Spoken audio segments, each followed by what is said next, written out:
Okay, good evening, everybody. Dave Elkis, president of TBLOA. Welcome to session 3 of returning officials training for 2026. We have about 40 some slides to go through tonight. Mostly, we're going to go through play of the game. So we're not going to go through all of pregame festivities, but we're going to go through pregame. We're going to go through a little bit of pregame, captain's meeting, basically, and then we're going to go through how we play our game. Basically, it's just going to plow through Rule 4 for those following along in the rule book. We will spend a little extra time on face-offs, a little bit of extra time on crease play, and a little bit of extra time on restarts. We have some rule changes that we have to incorporate into play of the game, so you'll see notes throughout the slides where it says new. That's because of this year's rules changes, so we want to pay close attention to that.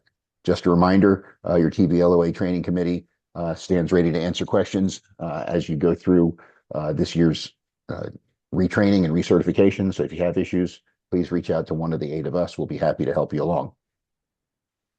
All right, so let's jump in.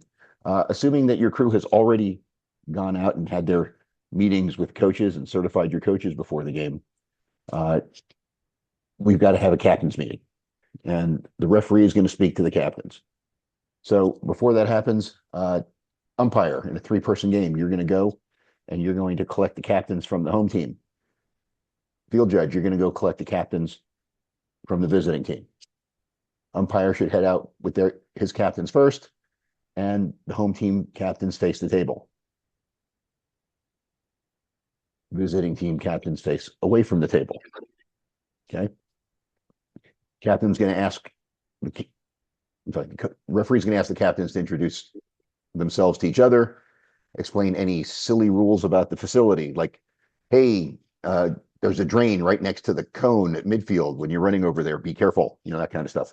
We do have some fields with metal drains that they cover with wrestling pads during the season. So when you walk the field for the game, make note of those things so you can pass that along to the captains.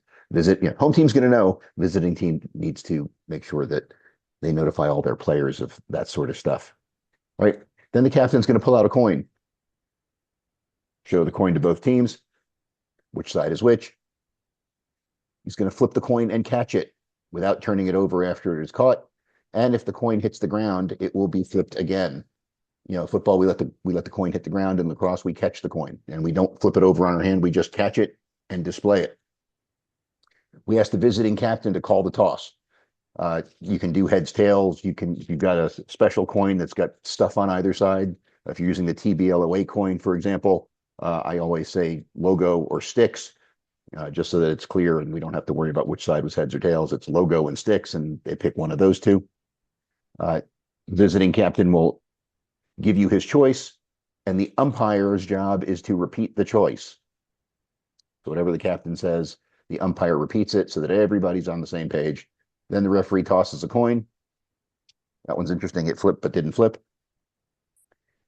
And then whoever wins the toss receives the choice of which goal to defend or first alternate possession. Most teams choose AP unless the sun or wind is a factor. The referee then has the captains turn and face the goal that they're going to attack. Right? Indicates who has first alternate possession and which way we're going. It tells the captains to go back to their benches and tell their teams to be prepared to begin the game when they're called out.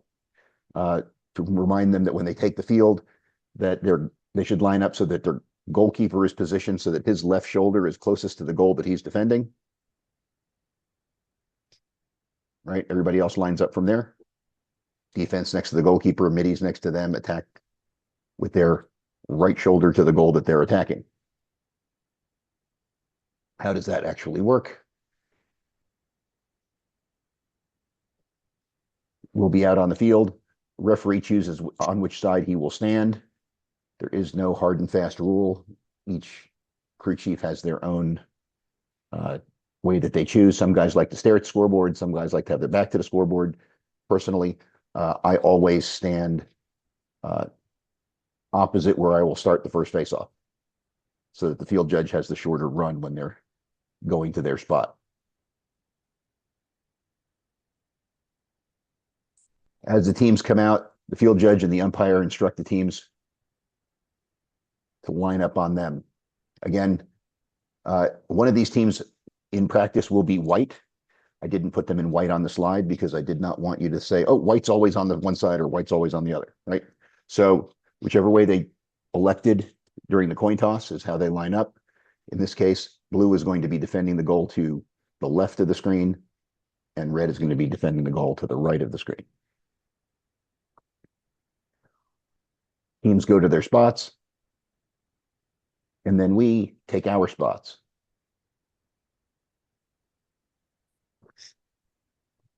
Referee becomes the single, umpire becomes the lead left, and the field judge becomes the wing official. And wing official is responsible for making sure the field is set before we conduct the first faceoff. Has his hand up in the air until he signals to the lead left that the field is ready for play. And then we get ready to go and conduct our first faceoff. So now we're into faceoffs. All right, we've covered faceoffs a bit, so we're not going to go into tremendous detail here. But I do want to go through a couple of things. We had a couple of tournaments this weekend, and I want to make sure that I've seen a few different mechanics, and I want to try and get us as consistent as we can be. So remember, we are placing the ball on the ground. And then we are going to invite the players to address the ball by saying down. They need to go down together. If one player is consistently going down second, it's a delay game. They must go down together. If you want to stand them back up and make them go back down together, that's cool too.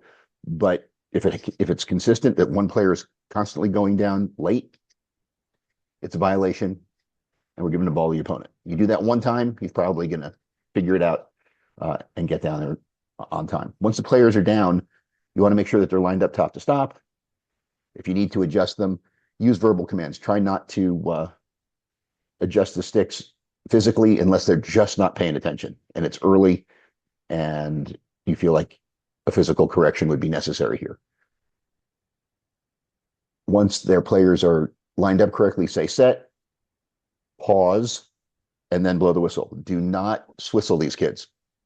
There needs to be a pause. If you don't have a pause, you're going to get jumped and we're going to have to start having violations. Remind them that there will be a pause after set. You can be moving or you can be stationary when you blow the whistle, but the whistle should be in your mouth before you say set. Otherwise, somebody will time your hand going up. Whistle needs to be up here, in your teeth, hand away is preferable. Okay. Once the face-off, you've blown the whistle and the face-off begins. There's no need to tell the Fogos anything. You don't say anything like to pull it, move it, work it. You don't need to say anything. It's not part of our mechanics. Okay. If you got a long scrum and ball pops loose finally and you want to say ball is out, great. Reminding the wings to leave the guys on the ground alone, that's cool. But you don't need to tell them to move the ball, work the ball. If nobody's doing anything illegal and they've got a 50-50 there, just let them work it out. Let them figure it out. Somebody's going to get tired first. After a team obtains possession of the ball, in the midfield area, we say possession. This weekend, I heard play. I heard play red. We use the word play when the ball not having been possessed by either team crosses a restraining line. You can say play, you can say play it, you can say free ball, you can say release. But when the ball is won in the midfield, we say possession. Okay. We want to be consistent so that players aren't popping out when they're not supposed to. Okay. All right. So let's get into a little bit of post face-off mechanics.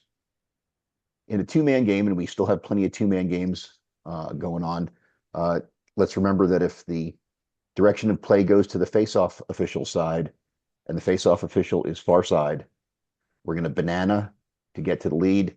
Wing's going to banana towards the table, towards the substitution area, clear all the subs before settling in between the wing line and the restraining line. Similarly, if we're going the other way, wing bananas to get to his lead spot, but the face-off official far side is going to loop, take a bigger loop wide to make sure he's got an angle to watch the substitution area for any silliness. on the substitution side, and it's harder to see from further away, so you got to give yourself a wider angle. Just a reminder that if we have a face-off violation in two-man, we want to let the new trail, whichever one of you it's going to be, have the new trail take the restart so that new lead has time to get into position. If you're conducting this face-off on this side and there's a face-off violation and it's going your way, you don't want to be the one to blow the whistle. You want to be, because you're going to get stuck. You want to get moving, let your partner move up and blow the whistle. Okay, let the new, similarly here, right? If you're conducting this face-off and, well, you're the new trail, fine, take that whistle, right? We want to make sure that mechanically we're doing things that put ourselves in the best position, and we don't want to put ourselves at a disadvantage by hogging a whistle. Let your partner take the whistle. Give yourself the extra 3 steps. Right now in three-man, this is what we're going to see most of the high school season. We have very few two-man games during the high school season, right? So we have the single side official conducting the face-off. We have lead left is helping and the wing right. So if the ball is going to the lead left side and we have a long clear, which means that the ball was won back into the wing official's half of the field, but they're moving toward the lead left side. So the ball's going to be traveling ultimately to the left. Right? First thing, as the ball's in the back half of the field, the lead left gets to the restraining line. There could be a turnover. No reason to run all the way to the goal while the ball's in the back half of the field. We haven't affected a clear yet. Let's just save a couple of steps. Single gets to the cone.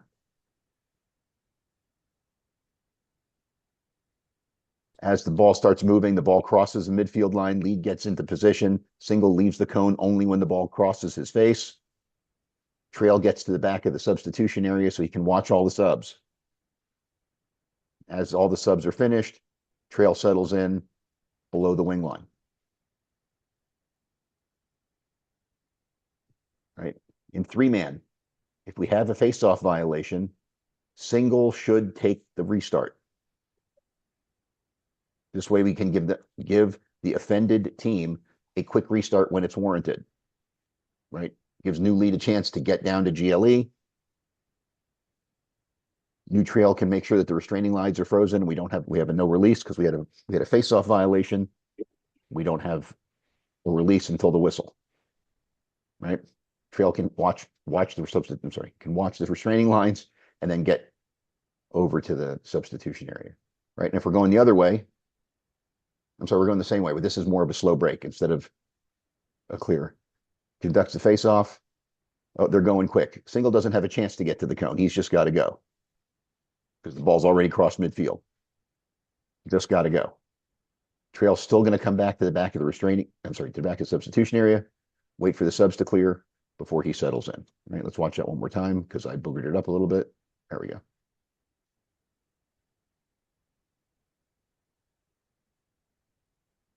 Now we're going to go the other way. So now if we're going to the right-hand side, face off, lead drops out. We wait for the clear to go from left to right. Ball crosses midfield, wing goes, become the new lead. And single gets in, trail goes to the back of the substitution area before settling in. And then we'll see that again with the slow break. Conducts a face-off. Oh, we're going right away. There's no chance to get to the cone. The ball's already in that half of the field. We just get to our spots. Trail clears the substitutions and gets in. Now, one other thing I want to go over, if we are at the end of a period or we have a really close game late, it may make sense for the lead left to not help. Let's remember that all of us conduct face-offs by ourselves in two-man. We're capable of doing that. What's more important, however, are the goals than the face-off itself.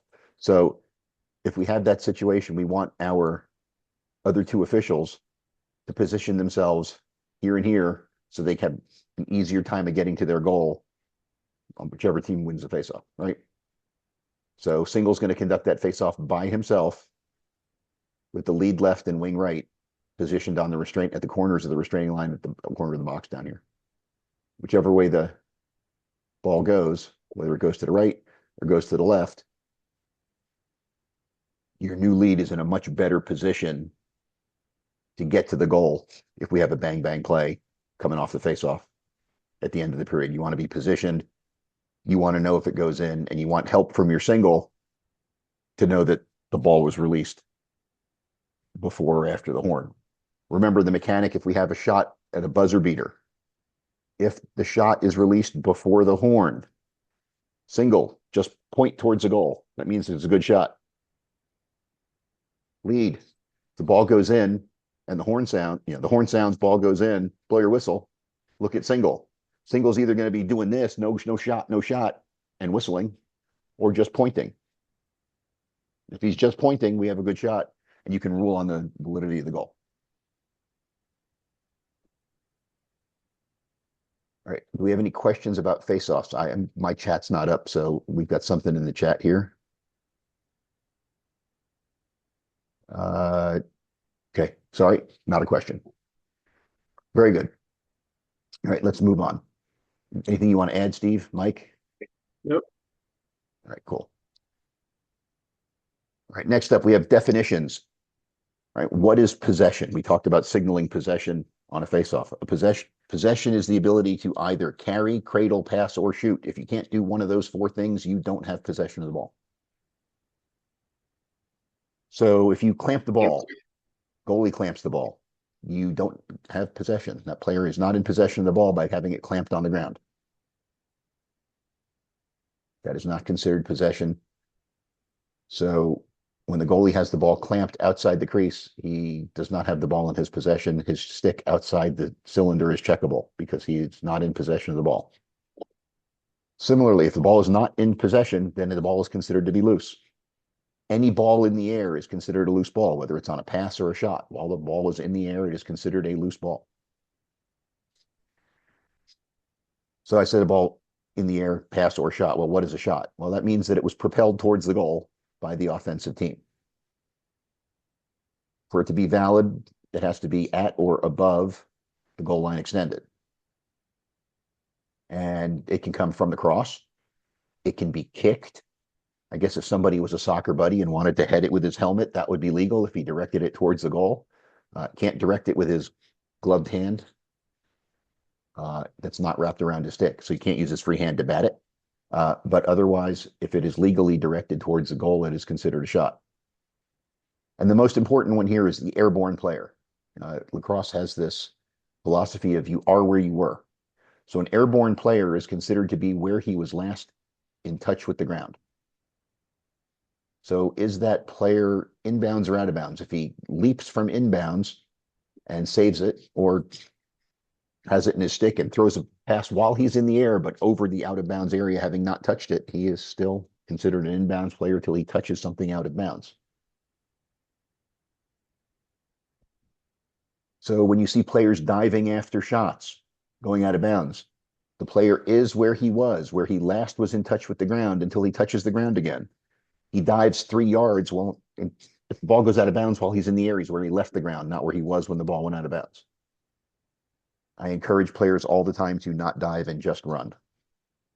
So long as they're running, they are considered to be in touch with the ground. Any questions about that? Cool. All right. If a ball is caught in a player's cross or equipment, let's go through that. If a ball is stuck in a cross, we have an immediate whistle and we award it to the opposing team for withholding. All right, if the ball is stuck in the cross, you see it a lot on face-offs, right? Guy gets it stuck in his stick and he tries to pop it and it doesn't come out. If he does like this and it doesn't come out, it's withholding. It's an immediate kill. We award it to his opponent. If the ball is stuck in a player's equipment, poor guy got it stuck in his mask. That's taking one for the team, I guess. Or it goes in somebody's shirt. We have an immediate whistle and we award it by alternate possession. Except if it's the goalie and the goalie is inside the crease and it's stuck in the goalie's equipment, then we award it to the defense and we restart it from the crease. Okay. There was a rule change this year that changed the definition of what is a goal. So now the definition in high school more closely matches the college definition. Any loose ball behind the goal line is a goal. So last year I sat here and I told you that if a goalie had it in his stick and stuck it in the goal and dropped it, it was not going to be a goal, and we were going to award it to the offense at GLE outside the box. No more. If goalie has the ball in his cross, rears it back into the goal and pops it up in the air, the ball is loose for for half a second. Guess what? It's now goal. It is no longer awarded to the offense. It is in fact a goal because we have a loose ball behind the goal line inside the net. So that's a rule change. All right, so it's a semantic one, but this brings it in line to be with what just makes sense, right? We have a loose ball in the goal, we have a goal. All right. Then we have 15 reasons why it might not actually be a goal. The most common are we have a crease violation. Somebody blew a whistle before the ball went in. Nobody's ever done that, right? The offense could be offside. We could find that the shooter's cross was illegal after the fact. The shot may have been released after the horn, even though the ball went in. There are lots of other reasons, including, too many men, which is basically offside.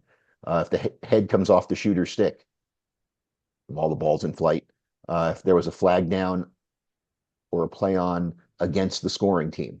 So there's a flag down for a slash on a riding attackman, and the defenseman throws it back to the goalie, and the goalie misses it, and it goes in the net.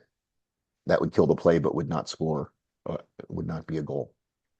If the shooter touches the goal, the goalkeeper, or the net, we would disallow a goal. It's happened where a coach has called timeout as his player was shooting, and the official recognized the timeout as the shot was in mid-flight. So that can happen. If we have an offensive player who bats it with his free hand, like we talked about before, if there was a foul by the offense off ball prior to, at the time of the shot, that would disallow the goal. And if the offensive player who shot left the ground of his own volition and landed in the crease, whether the ball was in first or not, if he was in the air prior to, during, or after the shot, right? We're going to disallow that goal. All right, let's jump into offside. Remember, we're always counting forward for offside. You'll always have a coach say, they only have two back. Nobody cares. We don't care how many players they have back unless it's too many. There's no advantage to a team having two attackmen on the field when the ball's in their defensive half. So let's remember, we want to count, are there more than 6 in the offensive half or more than 7 in the defensive half? And we want to count the half where the ball is, right? That's where we should be focused. Okay, let's talk about advancing. Everybody who does a U12 game or higher must have a 20-second timer. Once a team obtains possession in their defensive half, we must use our 20-second timers for the clear. They've got 20 seconds to get the ball to the center line. And the count continues until there's a turnover in the defensive end, or the ball, whether it's in possession or it's loose, breaks the plane of the center line. Doesn't have to touch the center line, but the ball just has to cross the center line for the 20-second count to end. It can be airborne. They can heave it, whatever. If we have a whistle while the ball's in the defensive half, it resets the 20-second count. If we have a play on for a foul by the riding team while the ball is loose, that will also reset the 20-second clock.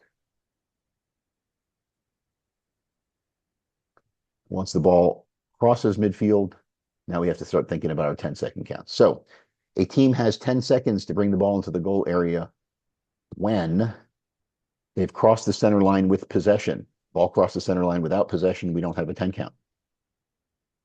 After a team has initially gained possession in its offensive half of the field after a turnover, or after regaining possession in the offensive half after a defensive possession. It's just a turnover, same thing. So we cannot have a 10 count until the offensive team has possession in the offensive half. Similarly, we can't have a legal touch in the box until an offensive team has possession in their offensive half, because we can't satisfy a 10 count until it starts. Now, we can immediately satisfy one if the first time the offensive team gets possession of the ball is in the box. Right? They intercept a pass at the corner of the box. Well, they're in. The 10-second count started as soon as he caught it and ended as soon as he caught it. That could be an immediate touch. But if a team, for example, close to the end of their clear, chucks the ball from their defensive end and the ball crosses the midfield line before the 20 seconds expires and rolls into the attack box, we do not have a touch because we never had a 10 count start. The ball rolls into the alley and that's where the offensive team picks it up. That's when we start our 10 count. Why is that important? Because over and back does not turn on or become attached until the offensive team has obtained possession in their offensive box. So until that happens, that loose ball that was heaved from the back half of the field can be kicked around for God knows how long with some poor teams who can't pick the ball up off the ground, but aren't aggressive enough to foul. It could be a while. So let's make sure that we're not disadvantaging either team by starting 10 counts before they are deserved. Once we do have a touch in the box, over and back is on, right? So once the ball's entered the goal area, if the offensive team carries, passes, or otherwise propels the ball to its defensive half, and they were both the last to possess and last to touch, and we're not talking about a shot off the pipe or off the goalkeeper, the result is an immediate turnover. But we could have a play on, right? This is just like any other technical foul. As the ball approaches midfield, trail, take a peek. Do you see a player on the other team who has a chance to pick it up without getting the crap beat out of him? He's going to have a free run. Put your hand up in a silent play on. Let the ball cross midfield. Did he pick it up clean and is going towards the goal? Great. If not, kill it. And we restart at midfield. Doesn't matter where the ball rolls to. If we kill it for over and back, we restart at midfield. They don't get the advantage of the ball rolling all the way to the restraining line because you let the play on go too long. Okay. We have an over and back. We restart at midfield. All right, let's talk a little bit about the crease. All right, goalkeepers have privileges and protections within the crease if they maintain continuous contact using at least 1 foot with the interior of the crease. So in this case, we're showing a picture of a goaltender who is actually still inside the cylinder. He gets protection. But a goalie can have their heel on the crease line dried out as far as they want if they have possession of the ball and stick their cross as far as they can, and they're not checkable so long as part of their heel is touching that crease line, right? So he's got contact with the crease. He gets protected. His stick in possession is protected. The goalkeeper himself is protected. His stick is not if he doesn't have possession. Right? Other privileges of the goalkeeper. The goalkeeper may bat the ball with his free hand. I personally think using the cross is a better approach, but all else being equal, a goalkeeper may bat the ball with his free hand. He may not catch it.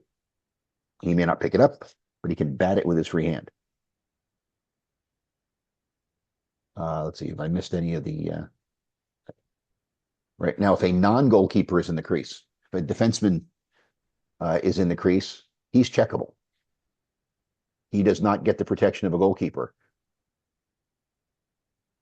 So if we have a ball on the ground and guys are fighting for a loose ball just outside the crease, but there's a defenseman standing in the crease, as long as the player applying the check does not step into the crease himself, he may legally check defenseman standing in the crease with a loose ball. If a defenseman receives a pass in the crease, the offensive player may not enter the crease, but may check that guy. Does not afford goalkeeper protection. Players moving into the crease is restricted. Offensive players may not enter the crease, period. They can reach their stick in there, but they can't make contact with the goalkeeper's cross, or the net pipes. A goalkeeper or defender in possession of the ball may not stay in the crease for more than 4 seconds. Ball may not be carried into the crease. It may be passed into the crease. It may be dropped in the crease, but it may not be carried into the crease. If it's carried into the crease, we have an out and in violation. It's not in and out, right? Because he was out and then he was in. It's out and in, not in and out. In and out's a burger chain. Properly, it's illegal reentry of the crease, but out and in works just fine. No defender other than the properly equipped goalkeeper may enter the crease with the perceived intent of blocking a shot or acting as a goalkeeper. Right? If that happens, we're going to stop play immediately unless there's a shot in flight, and we're going to let that shot finish. But we are going to throw a flag. In years past, it has been a conduct foul for the first offense and a releasable unsportsmanlike for the second. That has changed this year. On the first offense, it is a 1-minute non-releasable penalty for illegal equipment. So we're going to throw a flag even if we let the shot continue. And once the shot comes to its natural conclusion, then we're going to kill it and assess the foul. This is a 1-minute non-releasable illegal equipment foul because they really don't want kids standing in the crease blocking shots. However, if they are standing outside the line of the crease and they stand there and block shots, that's perfectly fine. But if they back up 6 inches and stand on the crease line, it's a penalty. That's the way the rule reads. So the enforcement here, again, if you see it, we're throwing a flag. If there's no shot in flight, we blow our whistle and we kill the play. If there is a shot in flight, we're going to let it finish. But this is a rule change, new penalty enforcement, no freebies, right? Because if you noticed it when the shot was in flight, it would be a loose ball technical and it would just be awarded to the offense and it would be a whole lot of nothing. So this one now has teeth. It is a non-releasable foul because they are not a properly equipped goalkeeper.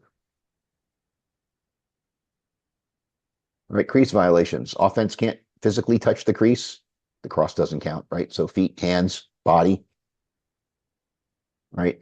Usually when we have gloved hands wrapped around the stick, they're considered part of the stick.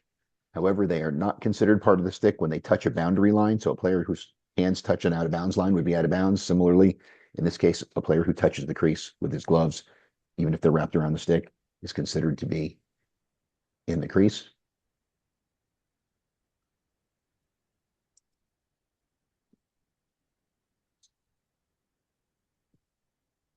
The offensive player can't touch the goal with the body or cross, and you may not dive into the crease. Right? So if you leave the ground of your own volition and end up in the crease, you can't score. If you don't score, you've got a crease violation.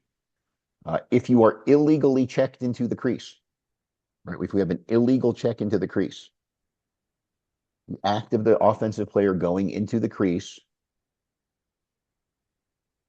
kills the play, because now we have something illegal happen to the offense. We either have a play on or a flag, and then we have a foul by the offense being in the crease, killing the play. So if you have illegal contact that puts a guy in the crease, right? We have a flag for a cross check. We have a play on for a push because it was after he shot. Whatever it is, let's make sure we still kill it, right? And we handle the illegal reason. We adjudicate the foul for the illegal check, whatever that happened to be.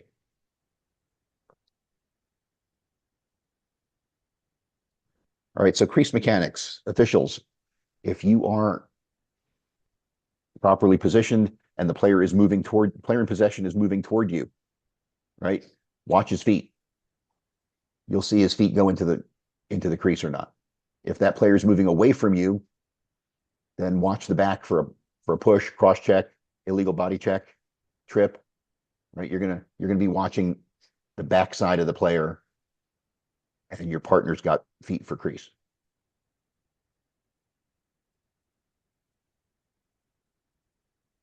All right, we just talked about this. Did the player dive. So here we're seeing an offensive player with the ball in his cross leap from outside the crease.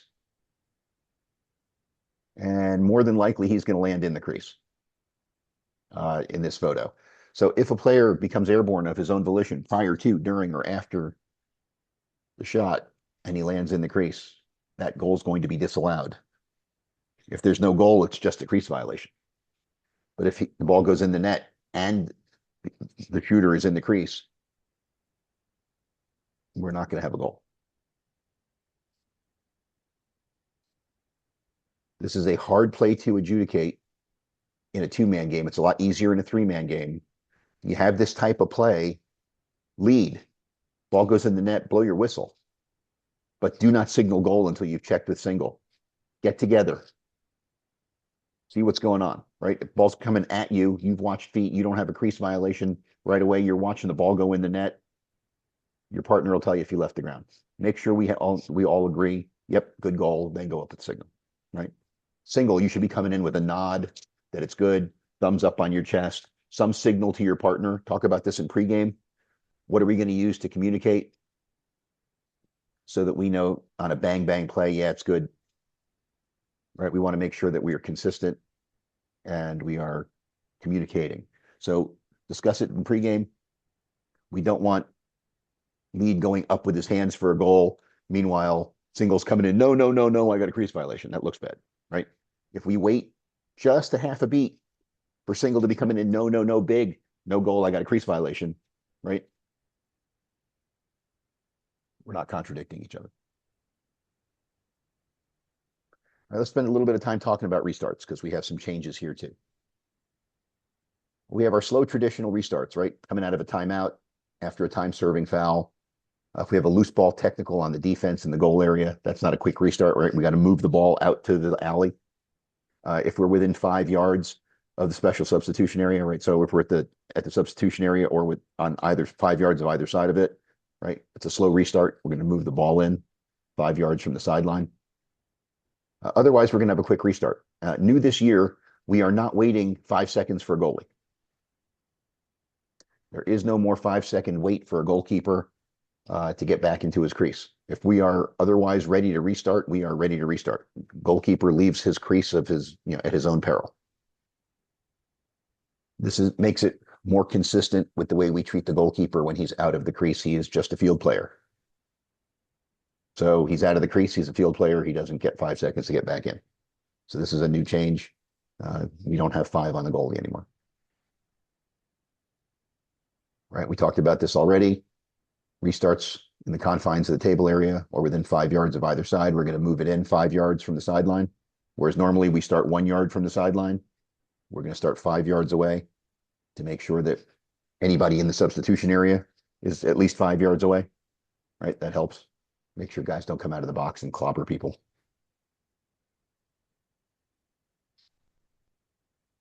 So let's talk about good restarts on the end line.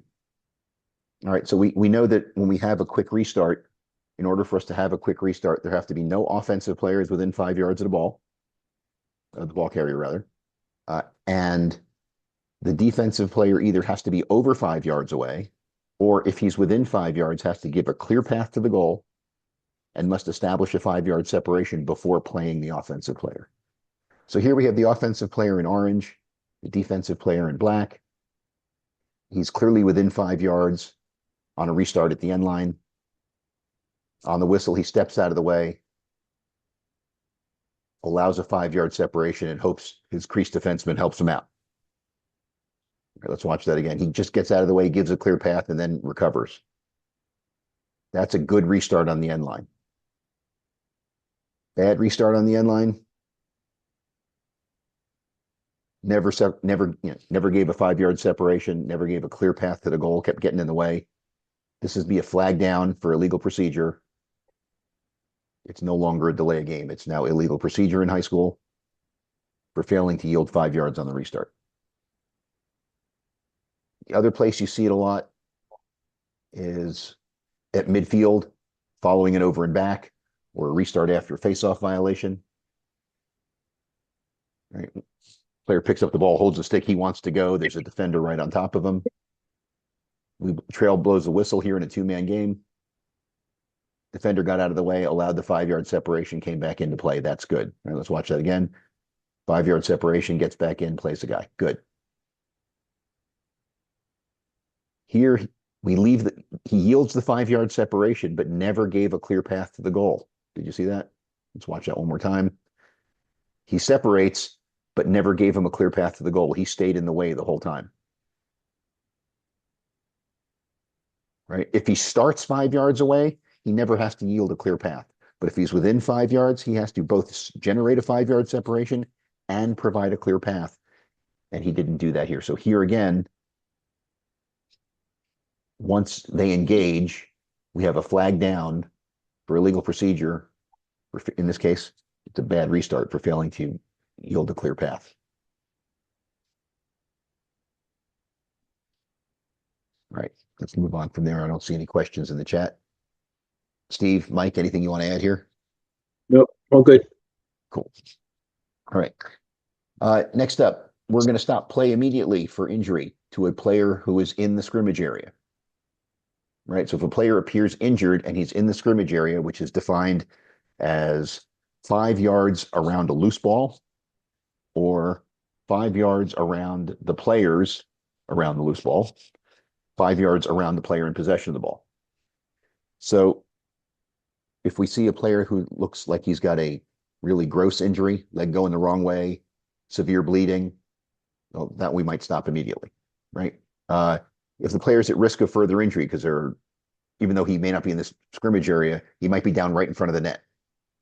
And the ball might be, well, if somebody picks it up and fires, he's in big trouble, right? If they shoot a bouncer. So that might be a place where we would want to stop play immediately. Otherwise, we're going to delay the stop. To the extent possible, we want to make sure somebody has possession of the ball. Otherwise, we have to go to alternate possession, and it's a whole thing. If we stop play with one team in possession of the ball, they're going to keep it. It's an easy figure out where to restart the ball. Right? If we have an equipment issue, so if player loses their equipment except their helmet, any player in the scrimmage area, including the ball carrier, loses any required equipment other than their helmet, the team in possession is going to keep the ball.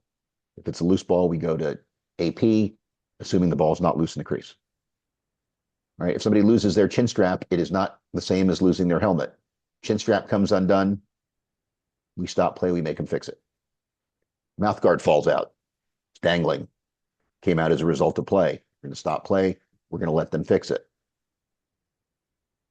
If the player is outside the scrimmage area and not involved in the play, the player can retrieve their equipment without risk of injury or involving themselves in the play, let them pick up their glove, great. It's outside the scrimmage area, great.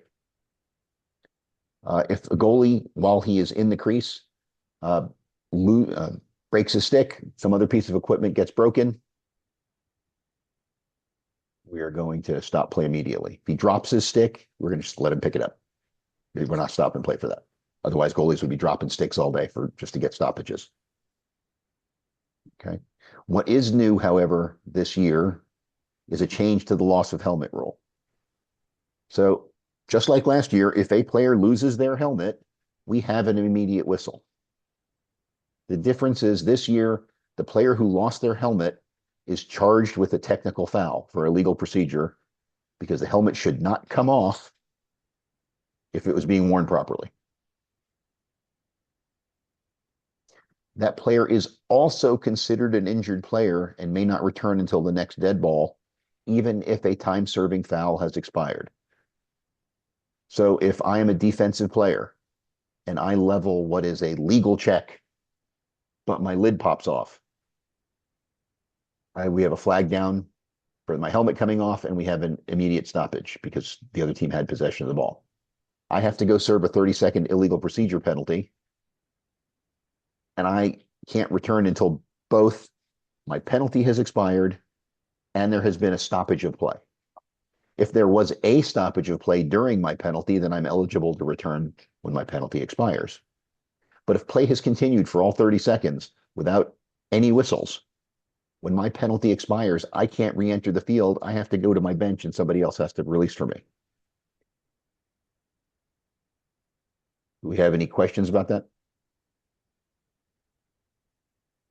I don't see any. Now, here's the thing.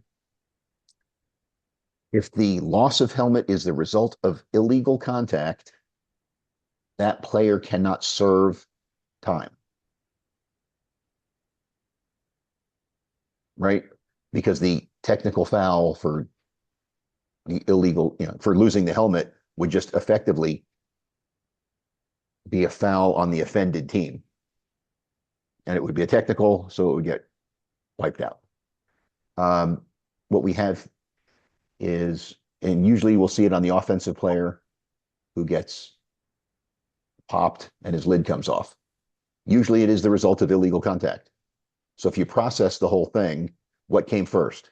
The illegal contact. We have a flag down for either an illegal body check, cross check, something to the head and neck area. We have a foul on the defense for the illegal contact. We then have a technical foul on the offensive player for losing their lid, which kills the play, right? They would have had a flag down. The lid coming off is a technical foul to the offense, kills the play. It's not time serving. So if the helmet coming off is the result of illegal contact, it is not a time serving IP, just kills the play. The rule book specifies direct contact, but if it's the result of any illegal contact, it can't be time serving. You just parse it through your substitutions, and you'll see that. I mean, your penalties for simultaneous fouls, or even non-simultaneous fouls, right? We've just got live ball fouls. We just got to deal with it. But I guarantee when you tell players, and I've seen guys do it, hey, get your chin straps down on your chin. Can't wear it on your mouth. We need to keep your lid on. As we remind players early in the season, if their lids come off, it's a technical foul. Nobody wants to spend time in the box. They just don't.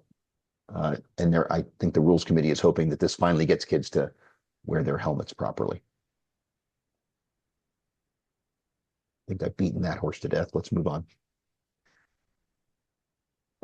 We still have stalling, right? Everybody's aware of stalling. The team in possession has an obligation to go to the goal, even if they're man down and trying to kill off a 3-minute penalty. They have an obligation to attack, and they can be warned for stalling. But if you're going to put a stall warning on a team, let's try not to trap them.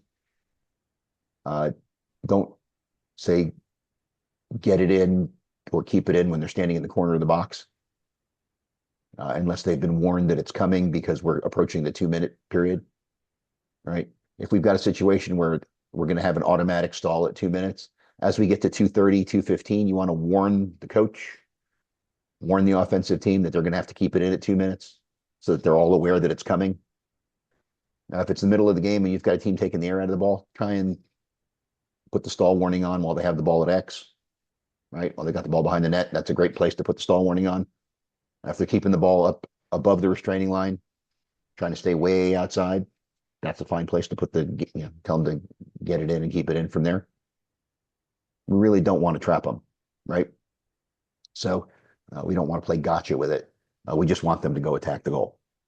And remember, the automatic stall comes on, it comes into play rather, in the last 2 minutes when a team is up by 4 goals or fewer. If they're up by 5, there's no stall. If there's tie game, no stall. And it only affects the team that is ahead, not the team that's behind. All right, folks, I think that's the last slide I have. So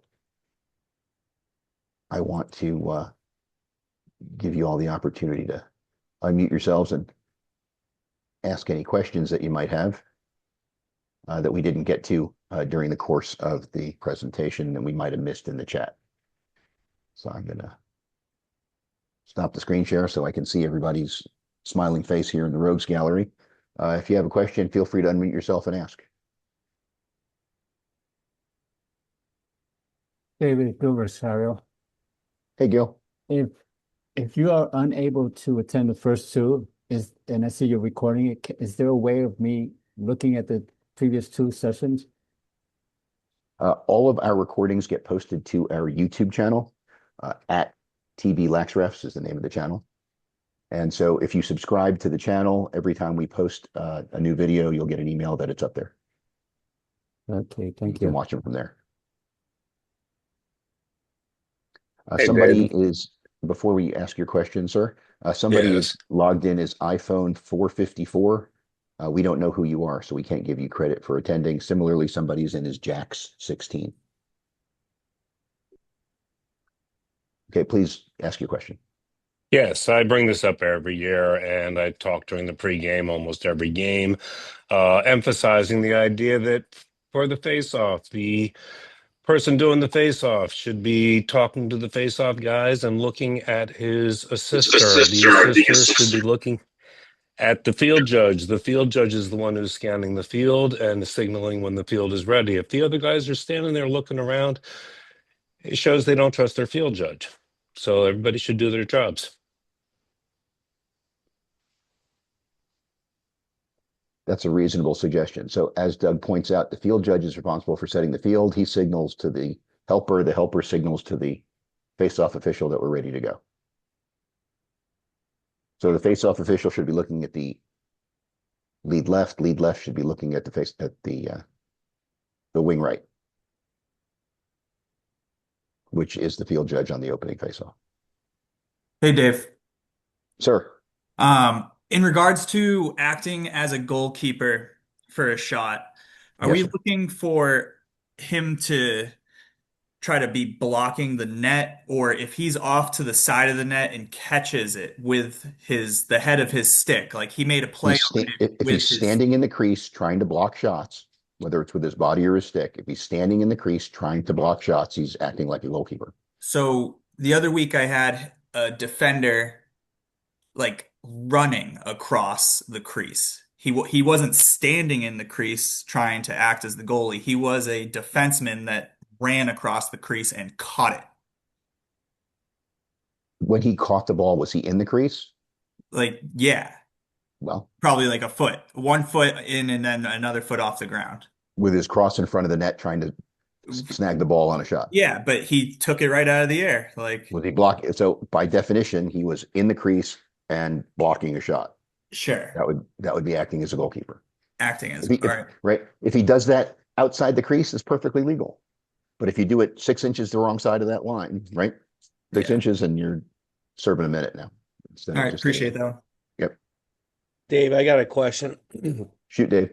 So with pre-game meetings for high school, what are like your top three things that you want to communicate and make sure that everyone is on the same page about? What is something that you always strive to communicate and make sure that we're all on the same page prior to game time? Sure. Things that we'll go over this a little bit more when we talk about game management in 2 weeks. But things we want to go over this year's rule changes, right? Make sure everybody's up on this year's rules changes. We assume that everybody's gotten them, but let's get a refresher in because we've practiced under the old rules forever and we have new rules changes this year. So let's go over those. Let's talk about the way we want to communicate, right? If we have a ball headed towards the midfield line and it might be an over and back, right? Are we going to yell yes? Or are we going to say nothing? If it's deflected by the defense, are we going to yell no, no, no, off, off, off? Let's have that conversation. Let's talk about how we want to communicate as a crew today. Everybody has their preference. Your crew chief may just tell you what he wants to use that day. He may ask you what you guys want to use, but that's something we want to talk about. Similarly, if we have restarts in overlap areas, going to ball out in the corner, how do we want to communicate? Do we always want lead to take it if it's behind lead in the corner? Or do we always want trail to take it? Do you want to have a conversation mid-game, tap your chest, pass it off? Let's talk about that in pregame. Those are the three that I want to make sure that we go over every time we do a game. If I'm working with a crew I've worked with many, many times before, I can probably speed through those things because we have a shorthand at that point. But if I'm working with guys I haven't worked with in a while, those are the three things I'm going to go over, Dave. David, Sir. question for you. Speaking of rules changes, have they all filtered down to the youth game as well, particularly the 5 second on the goalie rule? We have not gotten clarification from USA Lacrosse on that point because they don't consider the season to start until mid-March. So they don't seem really pressured to come up with a ruling. However, my interpretation as it currently stands is that all youth rules flow from high school rules. And absent a statement from USA Lacrosse saying we're keeping it, it's gone.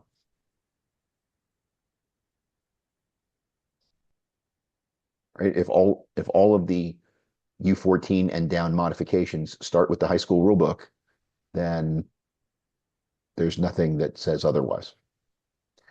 Unless USA Lacrosse comes out with one more, hey, we are going to keep this. And we haven't seen that yet. I have a message into Mark Burnett to get some clarification on that from USA Lacrosse. We'll see what we get back. Good question. All right, folks, I'm going to stop the recording here.